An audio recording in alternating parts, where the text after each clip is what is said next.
Onir, tell us, what did you bring to tell those 4 stories? Well, first of all, thank you again for coming back for the Q&A after the screening. And I would just like to add, for me, screening in Berlin is always very special because of 2 reasons, especially for IAM. One is this is where I learned filmmaking long ago. And the second thing is my co-writer, Mamela Kruger, who's unfortunately she's ill today, she couldn't come. She is also from Berlin, and the 2 stories, I am Omar and I am Abhimanyu, I wrote with her here in Berlin. So those were the first 2 stories written, so it's special to always come back and have a screening here. For me, while making this film, I think each of the stories initially could have, from the concept, been made into separate feature films of their own, but it was kind of impossible to get finance from the traditional finance sources or the studios back in India because of the kind of theme they were. They were not considered to be what is commercially viable. And that is when, also I was going through a difficult phase in my career because my previous film, a film called Sorry Bhai, had released the day after the Bombay terrorist attack, 26/11. So nobody had gone to see the film, so it was a big setback. So financially, I was not getting a financer, and also especially with these themes. And my business partner, Sanjay Suri, who acted in the 3rd film as Abhimanyu, he was the one who first suggested that why don't you write them as short stories and maybe we try and combine them, and try and raise money separately for each of the films. And that's when the thought of trying to work on stories as short stories instead of one feature film started. That was the beginning. And the reason for wanting to do these films these stories is, I think they're all inspired by real life stories of things that either I've heard, experienced directly or indirectly, and stories that are really, really close to me. And I thought that it's by exploring these stories that one discovers more about oneself and the milieu one is living in. And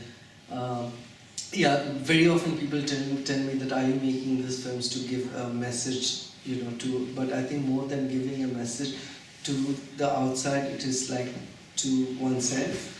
So I feel that in a way I'm a very selfish filmmaker because it's first for me important that the films bring growth to me, and then of course it's a dialogue. You don't want to have a monologue with yourself. But tell me, the first film we have also shown a couple of months ago here at the IndoGerman Filmdinner, which was My Brother Nikhil. This was also a success in India, or it was a success worldwide, and it won also a lot of prizes. So for me it's really very difficult to understand, but maybe you can tell the audience why is it so difficult to raise finance in India for themes like that? Or do you also think that that is changing right now? I think very often we hear of, that how there is an emerging independent cinema which is a recipient of stories which are not necessarily mainstream, but at the same time, if one really looks at the kind of films that indie films that's happening, especially there are, I think, 2 different worlds. There is one which is the Hindi film cinema, and then there is regional films, because unlike what is represented, like only 25% of Indian cinema is Bollywood, and it's even becoming less. And we have a huge, regional cinema which has films nearly in 21 to 23 languages depending on every year. And I feel right now there is a lot more experimenting happening in theme and content in regional cinema, because it does not have the huge pressure of Bollywood and the print and publicity pressure that it has. There is, of course, a changing scenario of the audience, but I feel that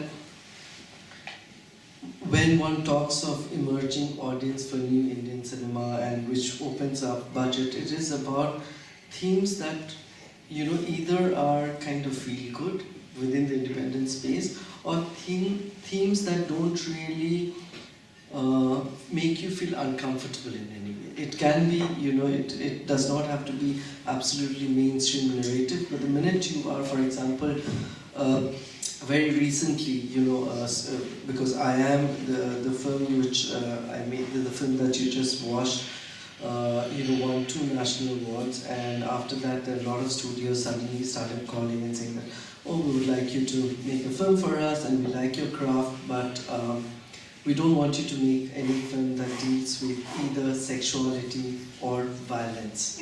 So you have, so there are this, and it's a joke, because if you all have seen a Ghajini, but if some Amir Khan comes with a Ghajini and goes to a studio, they will do it, no matter how much violence it is. It's just that. And secondly, also to equate the two, it has nothing, And so there is a very fine line which tells you that, okay, you can talk about certain things which, quote unquote, India Shining will accept, and at the same time there are certain themes which is not something that is that make people comfortable still, and that does not make commercial sense. It's perceived that it won't have an audience and commercial sense, and those films are still difficult to make, and it is not only because of the audience in India, it is also internationally not. It's much more easier today to market big Bollywood films, be it in Germany, be it in France, be it in the US, Canada, everywhere, than an independent Indian film, because firstly the perception of Indian cinema is very often outside India. Unfortunately right now, it begins and ends a lot with Bollywood, Aishwarya Rai, Shah Rukh Khan, and that is it. So to find space where you don't have that kind of stars, where you don't have what is perceived as what interests people right now, is not easy even outside. Perhaps it's easier within the country than getting it outside. Earlier, I think 7 years ago when I made my brother Nikhil, I could still get an international release, but for I Am, I could not. And I think that speaks that worldwide, unfortunately, Bollywood has become a stronger power than independent Indian films, which at one point had a bigger market. Yeah, but if you ask me, I think this is changing, because also today an independent, more or less independent movie, Lunchbox, started all over Germany. I don't know how many copies they did how many prints they started the film, but it's really a big release. And if you compare it, for example, to Chennai Express or Ram Leela, which is also starting today, Lunchbox release is even bigger, because this fits into that art house space. Maybe it's because of the Dabba Walla system, which is interesting for an audience, and the love story about it, and so on. It's for sure it's not. Your film is much more. You have to concentrate much more, and it's much more about strong feelings in a young. With young people in the cities in India. So I'm curious also, you have screened this film at the Berlinale in 2010 or 2011? No, you didn't. I thought you had, okay. But if it won 2 national awards, so what was the reception also internationally for that film? Because as you can see, today we double the audience from 2 weeks ago, where we had Ye Jawani, Hey Devani, which is a very popular film, which will have in Germany only a DVD release, not a cinematic release. And now you are here with your film, I Am. And I think a lot of the people in front of us, and we will also give you the chance to ask questions in the next row, they come to, because they are interested in how about young people, sex, all that themes in India, because German audience is not taught what is going on in Mumbai. How is it like? we think still about caste system and all that thing, but we don't know about the real modern India. So you're telling us a little bit in that stories, and from my point of view, there is a lot of interest in getting just more, to learn more about that. And so that is my next question to you. How is it in India? How you've won 2 national awards, but how come it together with that you tell stories about same-sex relationships and things like that? I think just like one thing this I would like to just mention, since we brought it up, and about Lunchbox. Lunchbox, one of the things that it comes with is it's presented and distributed by one of the biggest studios, UTV. One. Secondly, it has a Karan Johar presenting it, which makes all the difference. Unfortunately, of this, Peddlers and Miss Lovely, which went to Cannes, very well appreciated in its own way, have still not found release in India.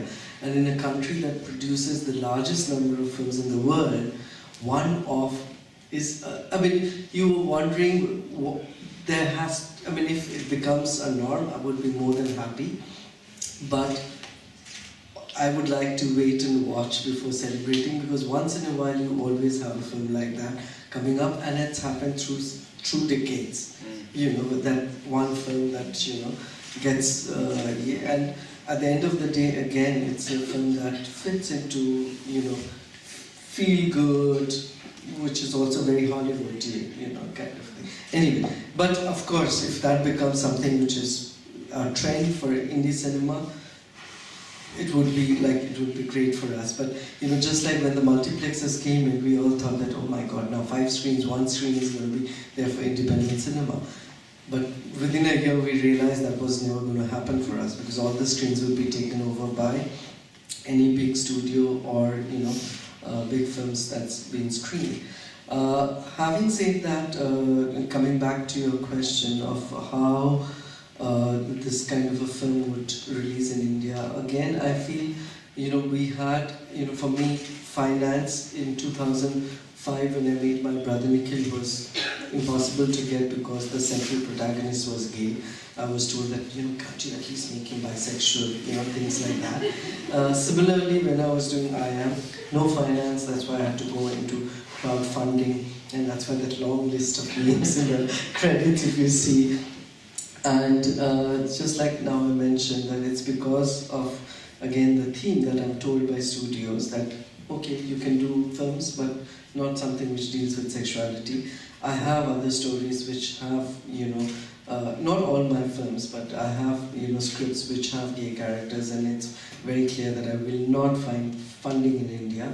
Apart from it, despite 2 national awards, every satellite channel refused to screen my film, which is an irony that today, except for the state channel, and that's an irony, that because you can fight the censor board, you can take them to court, you can force the state channel to show it.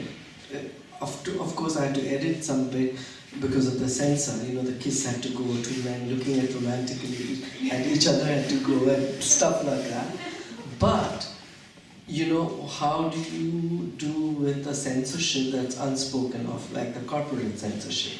Just like the studios tell you that no, you can't fight them, you can't take them to court that's saying that they are refusing to. So similarly, every satellite channel, when they say that there is no viewership for your film, primarily because of the last story, or the last 2 stories, that's what makes them most uncomfortable.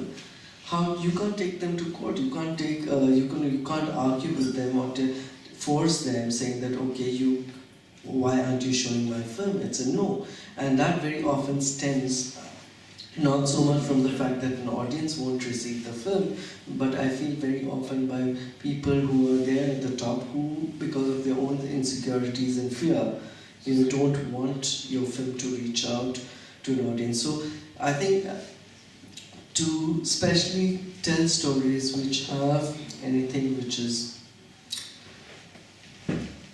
not quote unquote perceived as mainstream, normal, heterosexual, narrative, is still very, very difficult, to get finance, to find, it's not only about making the film, because with digital medium you can make your film very cheap, but what do you do with it? You're not just making, you want that film to reach out to an audience. And I remember I was having once a screening at IIT Kanpur. IIT is an engineering college where the best students of the country are supposed to go. So I was very excited that let me see how the youngsters react to the film. And I went in and there was 800 students, big, so I started off the film and then usually I go for a walk, whatever, and I come back towards the end. And suddenly I saw a really group of students leaving the theatre, which is also not, which is okay because there's a festival happening, perhaps they're going for the other events.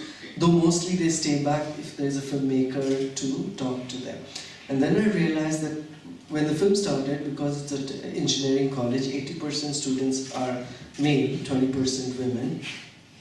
All the women were still there, So about the 40% who had left were mostly guys. And one of the questions, like when we started the Q&A, one guy commented that, how do you continue to make this kind of films when most of your audience were like the idiots out here who didn't understand your film? So I'm like, what is there not to understand? Because I don't really do any experimental cinema. I explain narrative, simple stories.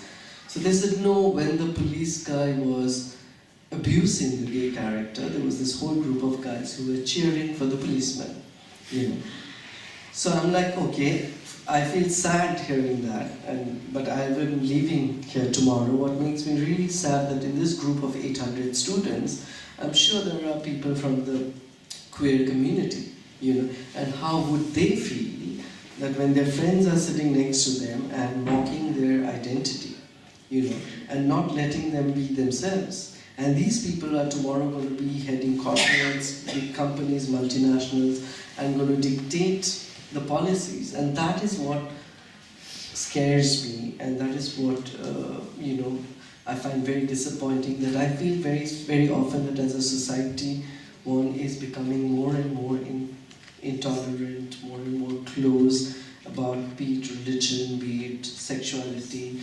various things. That's interesting that you say it, because that was my next question. We were talking a lot about films and how is reality. Now you told us a little about reality, but my impression is that with all the modern, with internet and everything, you can see worldwide every film you can get also in India via internet. So don't you think there's opening up a little? For example, homosexuality was prohibited by law. I don't know, when did they quit that? One, I think what I would like to add is a lot of people watch my film at home on DVD or down because no one else is watching them picture. So especially men, then you don't get slaughtered. Homosexuality was decriminalized by the Delhi High Court and is only applicable in the Delhi High Court. In the rest of India, it's still criminalized.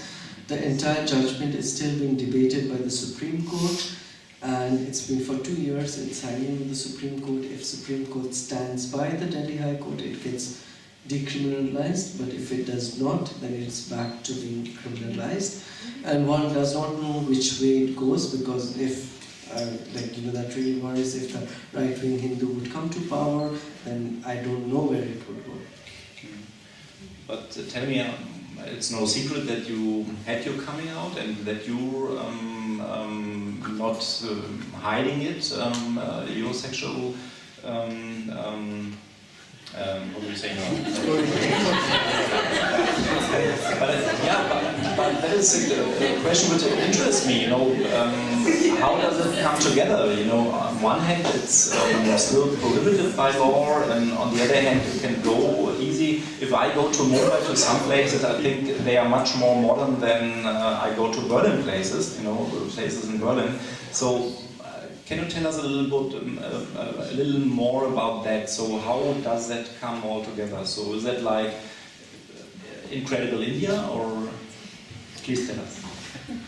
I think one is, for me, being open about myself is like choosing to do my brother Nikhil or I am, and you know, for me it's a very important part of my, if I'm talking about it in my films, it would be hypocritical if I'm not able to talk about it in real life, and we are part of the movement that is asking us for our rights. I take part not only in films but in, you know, be it pride marches or any public debate, because it's about myself and my rights, which is supposed to be given to me by birth because I'm born in the largest so-called democracy in the world. You know, having said that, it's not easy to be open because you're constantly again categorized. You're put into.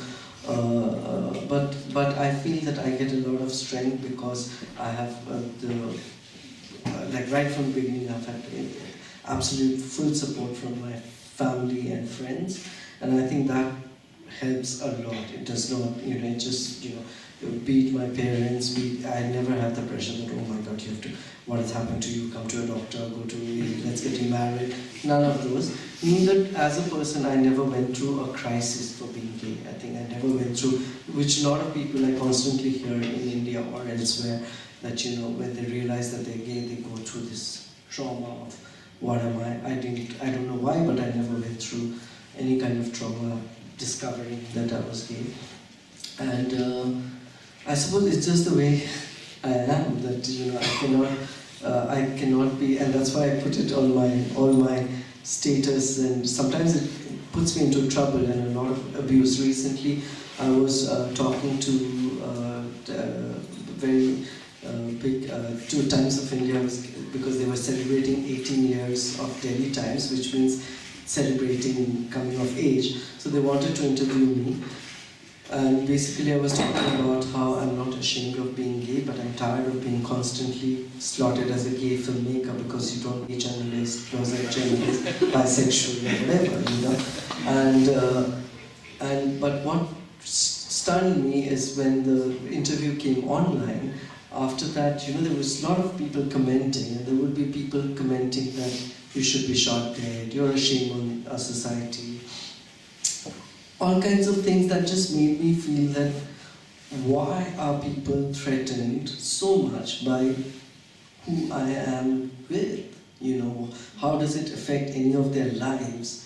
If I'm with a man or a woman or whoever, I want to, as long as I am not, you know, harming anybody, you know. And it makes you, you know, I remember I came here a couple of years ago and I was at Christopher Day Street Parrot, and I just felt so happy watching so many people with their children, everyone a part of it, and I thought that, is it asking for too much that you maybe just walk hand in hand with your lover in your country? You can't. Okay, any questions from the audience? Yeah, either loud or you come a little over here. Thank you for your movie. I appreciate it a lot, and it's actually very touching for me to hear this. I mean, you know, as people with an Indian background, we have very diverse stories, and that was one very touching element. Another thing was to see a movie in my mother tongue on screen in Germany is a very special event in a way, and I really like the stories and the complexities of the stories and showing those stories. So I thank you a lot for your movie. That it's been screened here. I wanted to ask, oh actually I forgot my question, but one thing was maybe how you, because you said some of the stories were written in Germany. I was just wondering how your Berlin time had an influence on these stories, or how that has impacted maybe even your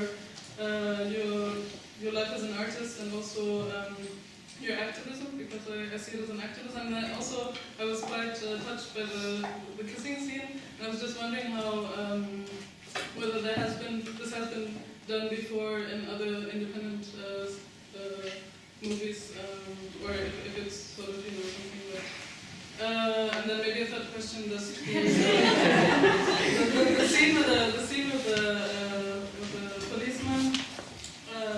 Yeah, it was quite. I was sort of. Yeah, what was the backlash, or was there any backlash with I don't know how it is exactly in India when you criticize bribing and these sort of institutions, because there after this rape incident in Delhi, there was a huge. I mean, there is a huge problem with the police when it comes to rape and all of these things. So yeah, I was wondering what the reception of that was. I think I'll start with the last question first. I think like when I was trying to show the film in India, I think it's a very strange, situation we have. You get a lot of space sometimes to, show a lot of things depending on how certain people think that it will affect them directly or indirectly. Like for example, with I had to fight for nearly 6 months with the censor board because initially they wanted me to delete 21 minutes of the film, out of which about 18 minutes would have been the last story. So I was told the car comes and stops, cut to the last scene. So I'm like, oh my god, what is left of the film? So it was a difficult journey to, so it was not an easy journey, but again, like I mentioned, you can, with the censor board, whatever, you can keep fighting. You can keep asking for review committees. And today, because of, my earlier films, My Brother Nikhil and all, I have a very strong support with the press. So they are always, a little scared that, I will go and start. And I did. I used the press saying that they are not letting this film, show and especially, pass through, and that kind of helps, kind of thing. But at the same time, if you realize, even in the version here, there was a lot of dialogues that have been muted. There are dialogues which are muted, and some of it makes me sad, But at some point, you say that, okay, now I let go, because otherwise, nothing will come out of the film, and some idiotic things you're made to cut out, which makes no sense. So you face those problems, but at the same time, like, very often people tell me in controversial films, directly I've never had controversies with my film, somehow or the other. I go through all these fights and all, but be it I Am or My Brother Nikhil, never, people coming and stoning the theatre and things like that. And I think basically because sometimes it's also how you present your film. Are you trying to incite people into, otherwise I think if you don't have Shah Rukh Khan playing the gay character, most people don't care. That kind of for that. So, that. The other questions I forgot.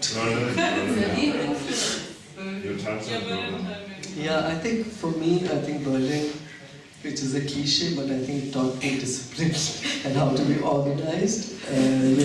So when I was making my first film, I spent a lot of time on pre-production and trying to,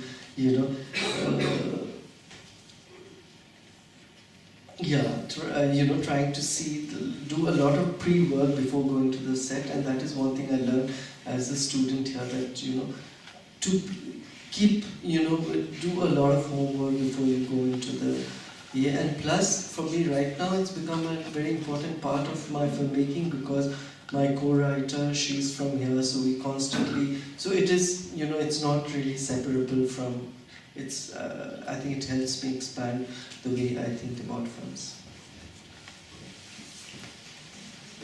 Over there. Yes, please.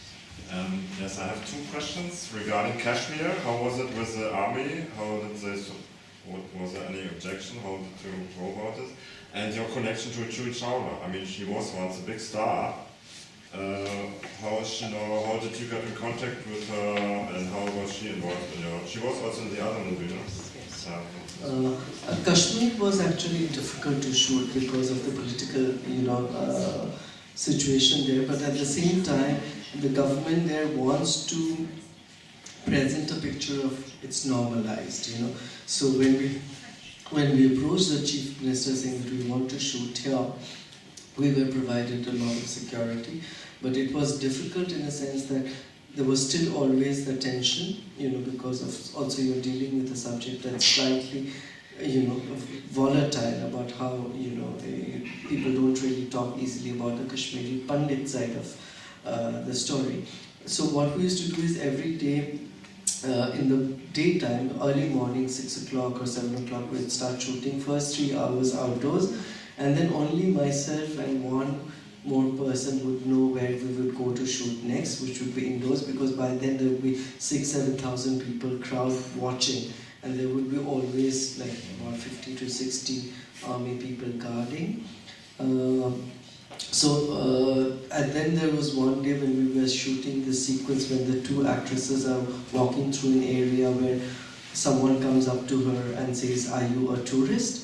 So we had a threat for the location where we were supposed to shoot, because where I originally wanted to shoot was a place where the Hindus used to originally live, and it's quite deserted, those houses.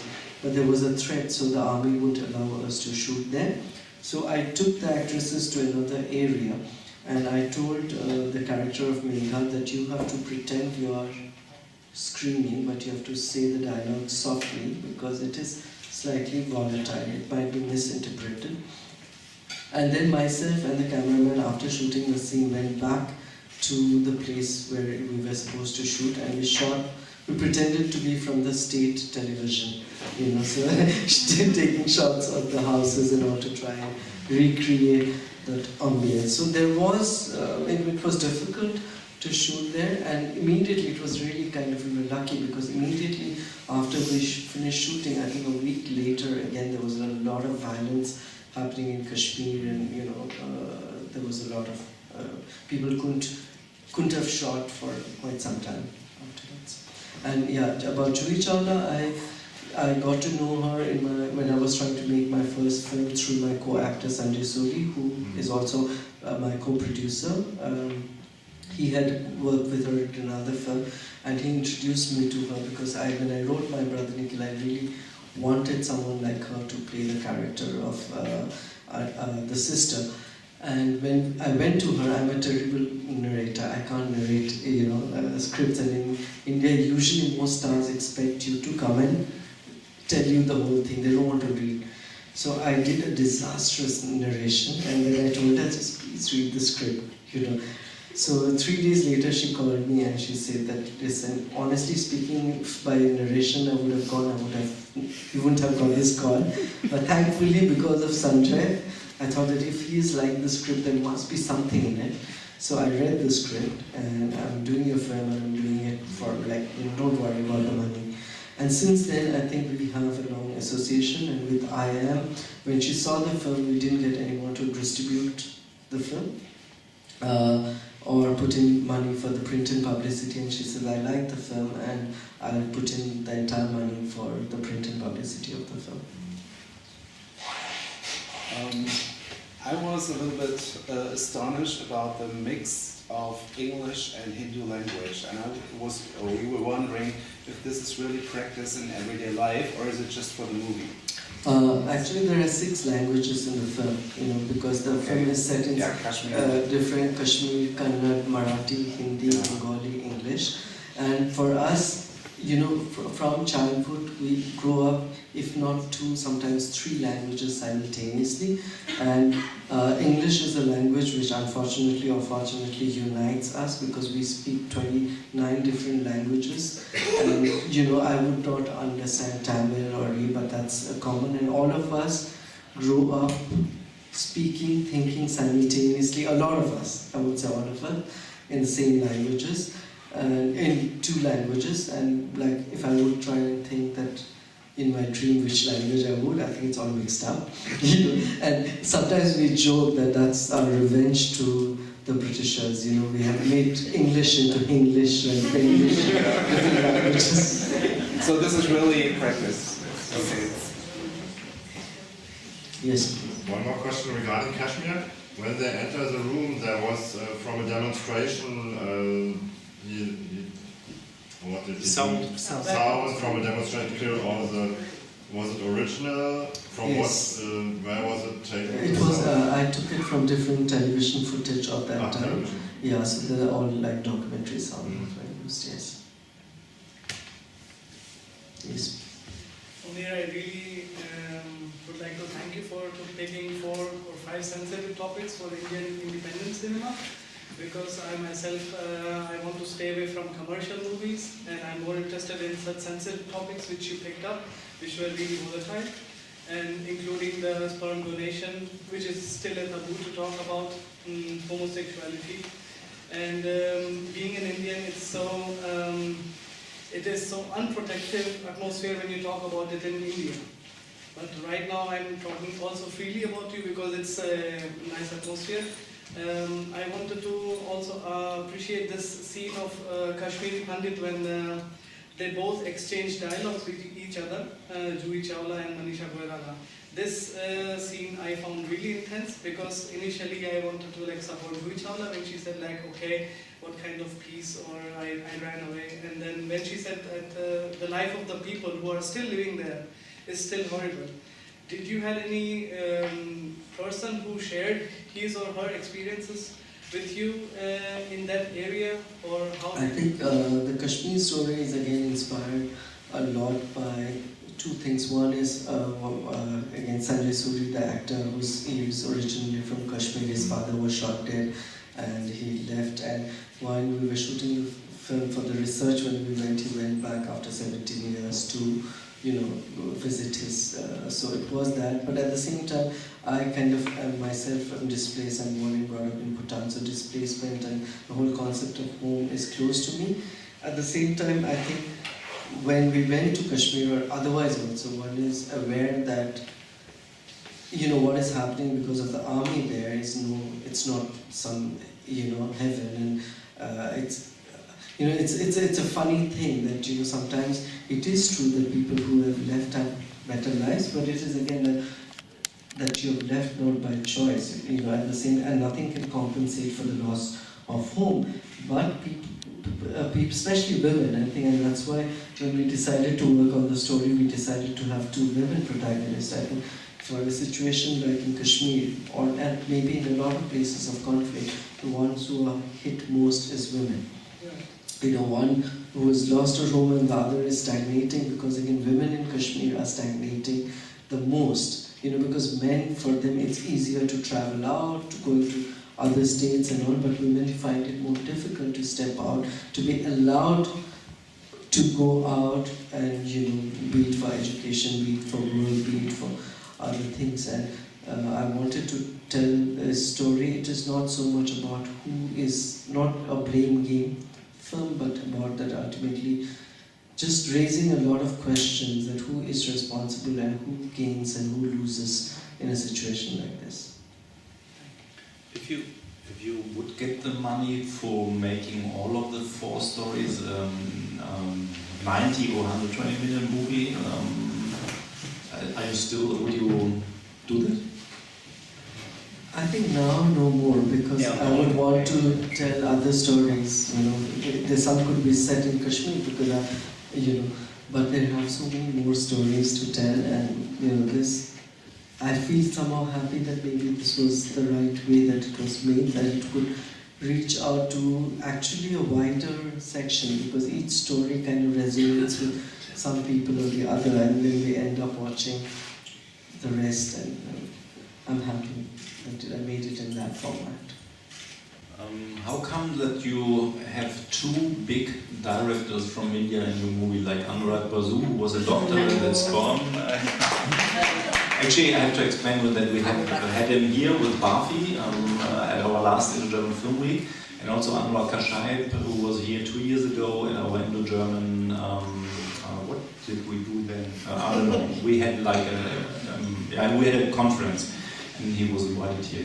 So how it comes that Anurag Kashyap was playing that really bad character of that father, and Anurag Basu the doctor? I think with Anurag, one, they're all friends and from the colleague, but when Anurag found out that I was doing a film on child sexual abuse, and I was finding it difficult to get a cast for the role of the father, he called up and he said that, listen, I was abused for 6 years and I would like to do the role. And I knew also, be it Anurag Kashyap and Anurag Basu, both of them originally came to Bombay to become actors. So they had this hidden desire, and now you constantly see them somewhere or the other acting, kind of thing. So I was very happy that he was, for me it was also a support for the film, someone like him. And when you're doing a film like this, every small element which also, it might sound crude but can be also used for publicity is important, because you can reach out, you have something more to talk about, and he is an important figure in the film industry today. And when you have him also acting, it makes people talk about it, people want to know what made him, and it just makes this thing reach out to a little bit more people. So that's how Anurag Kashyap came in. Anurag Basu was a fluke. I had gone to a hotel for a meeting, and I was sitting there, and suddenly Anurag Basu comes running and says, "Listen, give me 500 rupees. I forgot my wallet, I have to pay the cab." So I gave it to him, and I looked at him, and I thought, oh my God, this guy could be the Bengali doctor. So when he came back to me, I said, "Listen, that was your signing amount." And he readily agreed, and it just happened that he was also flying to Calcutta. I didn't have to pay for his flight. So, so it kind of, and that's how he came into the film. So it was by chance with Anurag Basu, and both of them. Okay, I understand it's easy to get a role in your movie, so just... As long as you give money. So any more questions, please? Yeah. I have two questions. One is, how do you find your creative team? Is it always the same people that you're working with, or how do you cast? How do you find your composers making music? And the second question, if you can answer it, what would your next film be about? The first question, when I was doing with every film, I think there are a different set of people, and some people who have been constant with me. I've worked in 4 films, out of which 2 had the same DOP, all 4 had the same sound designer. But I think in terms of music, I've worked with various music composers, and when I was working in IAM, it was a film which was not only crowd-funded, but it was also crowdsourced, which means I used to put up a post on Facebook saying that, okay, I'm doing this story and I'm coming to Bangalore to shoot. If you want to be a part of the film, you can give me money, or you can work for the film free of cost. And I remember, except for my first associate director, everyone else were people who were working on the film. All my ADs were from different cities for each story, who were volunteers, who were working for the first time. It was a little difficult, but at the same time, it was really fun because they had so much of energy, because for them it was a platform. So crowdsource was okay, yes, you were getting free, people were working for free, but you were also at the same time giving people an opportunity where it's extremely difficult to get to work in a feature film so easily. So they were getting that exposure. Similarly, in I Am, the 3rd story, I found the music director through Facebook.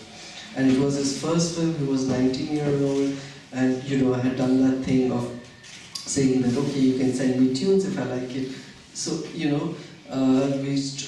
we crowdsourced costume designers, art directors, production managers. So I think it's changed from film to film how you're doing. Similarly, right now I'm producing a film called Chauranga, which I'm not directing. It's the first film that a first-time director who's directing, and a lot of the crew was again crowdsourced through Facebook. And I think it's interesting because it's a lot of Facebook. Yes, and I think it's exciting because very often you get crew and people working for very remote places in India. See, apart from Bombay, it's very difficult people from other smaller cities to come to find that access to filmmaking. At the same time, there is so much interest and so much energy wanting to do something. So we had crew coming from smaller cities paying for their own train fare, plane fare, whatever, just to experience filmmaking, where some of them want to go back to their cities and make smaller short films, whatever.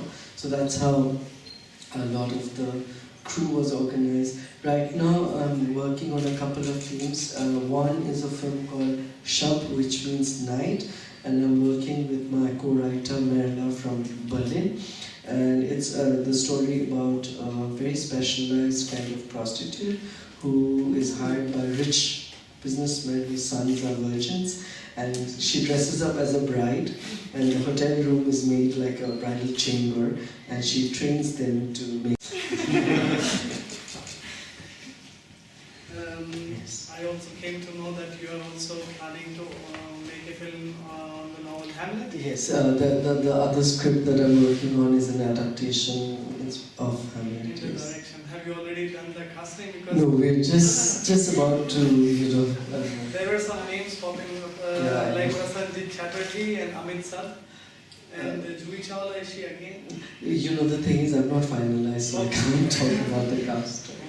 I could talk for hours with you about that, but I think I don't want to bore the rest of the audience because this is much more between filmmaker to filmmaker questions and answers. So is there any last question from the audience? Yeah? When you come to Berlin for shooting? When I find a German producer. This is good. Just tell me. Stefan, du. I'm so sorry. Yeah. Just tell me what you like to shoot. So any more question? Okay, I would say thank you so much, Onir, for coming and for doing your